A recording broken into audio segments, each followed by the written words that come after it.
લીધો. કેટલા બનાવવાના? કિલો 500 કેટલા બનાવવાના?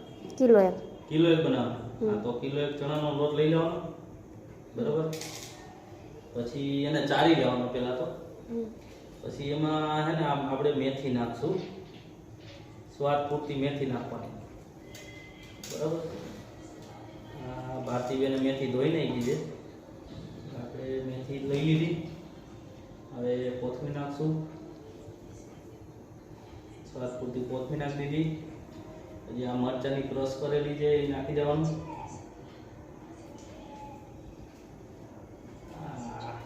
નાખી દીધી.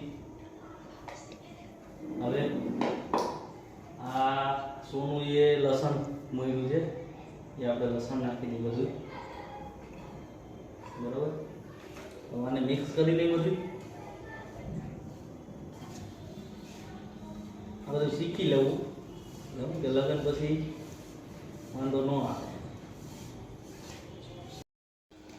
હવે આપણે સ્વાદ પૂરતું જેટલું મીઠું નાખી દેવું, સ્વાદ પૂરતું મીઠું નાખી દીધું છે. પછી આ છે તીખાના ભૂકો, સ્વાદ પૂરતો તીખાનો ભૂકો નાખી દેવાનો, બરાબર. હવે આને થોડુંક હલાવી નાખશું પાછું. પછી આમાં આપણે પાણી એડ કરશું. પાણી ઓછીસો નાખી દેવાનો. આમાં આખો નહીં નાખવાનો, થોડુંક નાખવાનો, જોઈએ એટલું જ. પછી એને હલાવી નાખવાનું.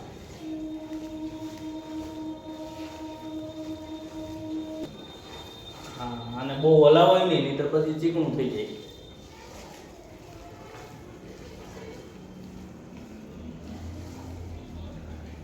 જોઈએ એટલું પ્રમાણે પાણી પાછું નાખીને એડ કરીને નાખી દેવાનું. મસ્ત લોટ બંધાઈ જાય, થોડો ઢીલો રાખવાનો.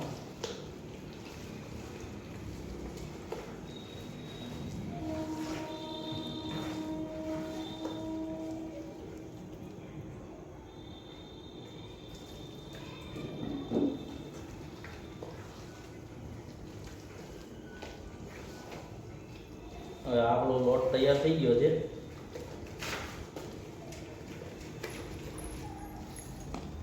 હવે આમાં છે ને થોડાક બેકિંગ સોડા આવે ભજીયાના, એ નાખવા પડશે. એને આપણે થોડા સ્વાસ્થ્ય પૂરતા નાખી દેવું, બરાબર. એટલે આના લીધે આપણે ભજીયા એકદમ પોચા. પછી આ લીંબુનું પાણી છે, આ લીંબુનું પાણી આપણે નાખી દેવું.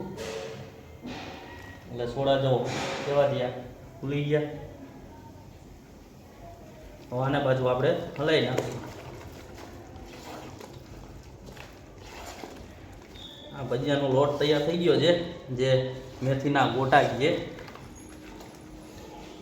હાઈ ક્લાસ લોટ થઈ ગયો છે હવે, બરાબર. હવે સોનું તેલ મૂકશે.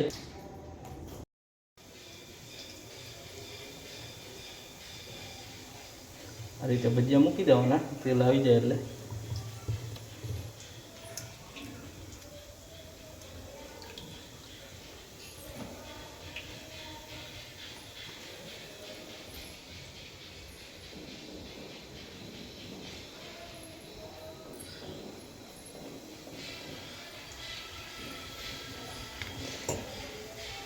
ભજીયા તો બાકી બહુ મસ્ત લાગે છે.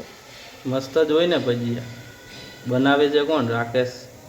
આ ભજીયા આપણા ચડી ગયા છે, આપણે ઉતારી દઈએ.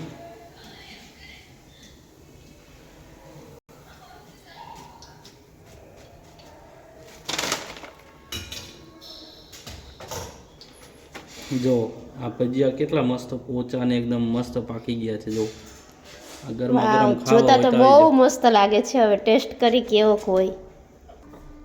ચાલો આપણે ટેસ્ટ કરી કેવાક છે પોચા. ના, બહુ મસ્ત બન્યા.